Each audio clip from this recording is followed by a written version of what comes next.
I'm really excited to share this lesson with you. The next 10 or 12 minutes or so are going to make your chip shots around the green feel so much easier. You're going to have so much more confidence and you're going to get better results. Now this lesson has come about after some recent coaching I've done this year, helping golfers with their short game and seeing the sort of same issues happening. And we're going to talk about that in this video. So I'm specifically referencing two lessons that I had with Ryan and Ashley, and both were working really hard on their golf swing and having some great success. But so many of the things that were helping them hit better iron shots were actually making their chip shots much harder, and they were getting poor strikes and they were really lacking in confidence. So we're going to share with you what we did with them, or what I did with them. There was kind of 3 stages that I wanted to go through with these golfers, and when we went through those 3 stages, they both left the lesson saying how much better the shots were, and more importantly, how much easier they felt to hit. What happens when we play short game shots is we take a setup and we really want to be returning the golf club to a pretty similar position. Okay? That's not the case in the full swing. Both of these golfers were trying to work on impact, having more shaft lean, drive the handle forwards and get more of a descending blow. That was what was giving them all the problems. Now, when I coach short game, there's a lot of confusion. You know, I get so many questions, and you might find this. Do you use the wrists? Do you not use the wrists? Do you stand closer? Do you stand further away? Do you use the body? Lots of different questions. We're going to simplify or tap into your kind of natural instincts. Now, this is obviously a normal golf club. The reason Ryan was struggling was because he had sort of conflicting views. He was trying to keep his grip pressure incredibly light. I'm sure you've all heard that. And he was trying to take the wrists out of the shot. Now, the two don't really go together, and I'll show you why.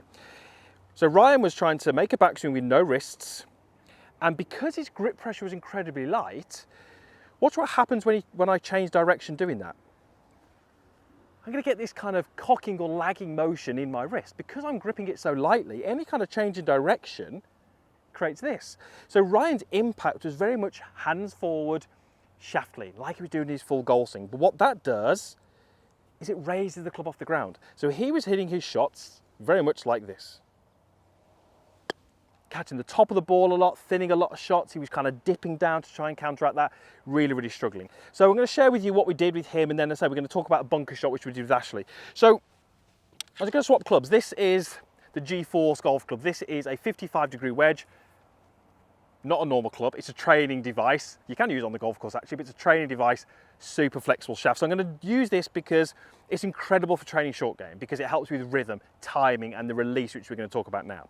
So I wanted Ryan to actually use some wrists in his golf swing. He was kind of trying to take them out. I think that was a pretty terrible thing. I would take the wrists out for a really short chip and run, but for a pitch shot like this, I think they're really important. So this is the first drill I gave him. Take a setup, point the club back at your sort of belt buckle, have a little bit of body pivot back and through this way, but actually let's use the wrists both sides and let's keep the grip pointing at the belly button. So you can see that I'm letting the club swing around my body. Okay, this is, I cannot stress how important this is. Just letting the club swing around your body, feeling the weight of the club. Where's the balance point? Down here, the weight of the club is down here. We've got to sense and feel that through the motion. If you start gripping really tight and you start focusing on the grip of the club and moving the grip back and pushing the grip forward, you're going to get reactions in the club head. That's so important. It happens with all the shots. So watch what happens if I move the grip aggressively. The club head reacts in some weird and wonderful ways. It's incredibly hard to hit good shots like that. This little exercise was getting Ryan to feel and sense the club head swinging around his body.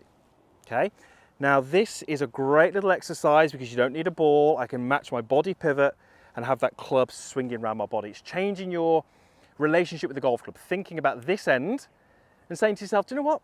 Having some wrists in there is actually fine. It's a good thing. Okay, stage number 2. And this is really training this sort of transition phase where we don't really want to get laggy. So the next little exercise was to take a setup, move the club back, have a little bit of wrists, and you're going to do what I call a 3 club drop drill. So I'm going to keep the lead arm in place, let the club drop to the ground. Okay, I'm going to do that 3 times. After the 3rd time, I'm going to let the club drop to the ground, and if I didn't do anything, the club would drop here. To make sure it lands in line with the golf ball, I'm going to use my body turn. So for me to contact the ground where the ball is, I've got to let the club drop to the ground and I've got to match it with a body turn. So that would look like this. We go here, we go 1, 2, 3, and go through.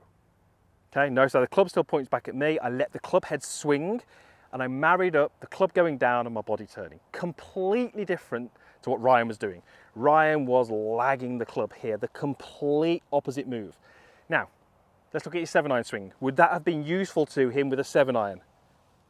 100%. It was helping you with his full golf swing. It was killing his short game. Now, I'm going to hit a shot here. It's not going to reach that flag, but I'm just going to show what that looks like. I'm actually going to go a little bit to the right so it doesn't go in the water. So we go back, we go 1, 2, 3, and turn. I mean, look how easy it is to hit a little pitch onto the green. I landed the club exactly where I needed to. I felt very little tension through my hands. I was letting the club swing, which is so important, and I've got a pretty good result. It's a great little drill, and this club makes that incredibly easy to do because as soon as I start to make these snatchy movements, the club's going to react. I'm not going to hit any good shots at all. So the final little exercise, I love this one. If you only do one of these, make it this one. Okay, really tapping into the natural talent you've got, your natural ability, and just really letting that club swing. Okay, I asked Ryan to hold the golf club, one hand only. Start some 3 to 4 feet back of the ball, and just let that club swing. Match it with a body turn, let that club swing. Okay, and all I want him to do is do this and just start to walk into the golf ball. Okay, so letting the club swing, and eventually you're going to arrive at the golf ball. That wasn't hard enough, but the strike was great. Okay, I'm going to do that again for you. Start here, let the club swing, land it on the ground, and just shuffle forward until you get to the point where the golf ball gets in the way. That's a pitch shot. Feels incredibly simple, incredibly easy because I'm using the golf club the way it was meant to be designed. I'm returning the club to vertical, which means I'm using the sole of the club, which is this part here. That's going to glide along the ground. That's actually going to give you a slightly greater margin for error. So if you land the club slightly early, you're still going to get a decent result. It might not be perfect, but it's still going to be decent.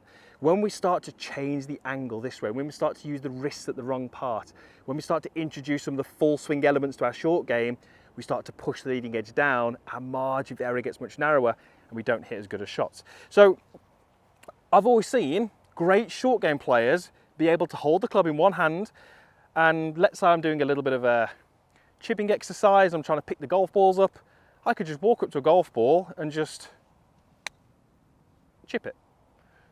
It's gone to the left, but it was a good strike. Let me show that again. I'm not ever going to misstrike this, just walk up to a golf ball and just chip it onto the green. Now, how easy does that look? It would never ever make sense to me to hit that shot like this. You know, drag the handle and then drive the handle. So I'm going to get all sorts of reactions in that. And when I do that with this club, the shaft overly bends and I get terrible results. So try that. Just hold it in one hand. Just walk up to a golf ball, very relaxed, a little bit of body turn, let the club land on the ground, and you're going to hit some pretty good shots. That was a little thin, but that was okay. You're tapping into your natural movements. Okay, final thing was just to put all those things together. And using this club with this shaft is ideal because it means that I'm really aware of the club head through the motion. I'm really conscious of it swinging. So easy to hit shots like that. Now let's show you what Ashley was doing in the bunker, which is very similar to this, but we're going to adapt it so you can play your bunker shots. Let's start with the G-Force club, but let's jump into the bunker. So for greenside bunker shots, two of the worst things that you can actually do is aim left, which I'm sure you've all at some point been told to do that. Aim left and then have this kind of driving forward of the handle. It's never going to end well. It's always going to result in thin shots, some shanks, and you're never going to be consistent. I'm going to explain why. So this is kind of where Ashley started. He was aiming left, and then the only real way he could sort of get the club to sort of work for him was to get that same sort of movement that Ryan had, where he was driving the handle kind of forward. And he wasn't hitting great shots, they were tending to be low. So we made quite a big change, and it was again around that release. So let me show you why that was so detrimental. If you want to come in a little bit closer. So what we tend to do in the bunker is we tend to have the club face open this way. So when we open the club face, we actually have less effective hitting area. Okay, so the toe leans back and the hosel moves in towards the ball. So just watch what happens if I set myself up this way with the face open, and then I'm going to start to just push my hands forwards. Just watch what happens to that club face. We go forwards with the hands, forwards with the hands, forwards with the hands, forwards with the hands. I've effectively got no club face at all to work with. The only shot I'm ever going to hit is one off the hosel, or if I do get the club face, I've only got literally the tiniest little part of the club face to work with. It's never going to end well. So what we did with Ashley was I wanted him to stand much, much squarer. So the line in the sand here, we're standing much, much squarer. And I really wanted him to feel through his swing that his hands were kind of stopping over his right thigh. That's what I gave him the instruction to do. Hands stopping over the right thigh and throwing the club head. Now again, this golf club makes that incredibly easy to feel, because as soon as you start to drive the hands forward, you get that reaction in the club that we don't want. So, square stance, wrist set going back, hands over the thigh, stop and throw the club head. That's the only way I'm going to get some of that golf club to be presented to the ball. Now I probably won't get back to that flag because it's a good 30 yards, but I should be able to hit a half decent bunker shot doing this. Ball comes out exactly where I aim, even though the club face is open, and it comes out soft. And that's because of the way that I release the club. If I was to try and do it the opposite way, aim left, drive the handle forwards, whoop, that's exactly what's going to happen every single time. So in the bunkers, we need that same sort of release that we need in the chipping. Let the club head swing. So important. Stand square, let the club head swing, and it's going to give you much better results.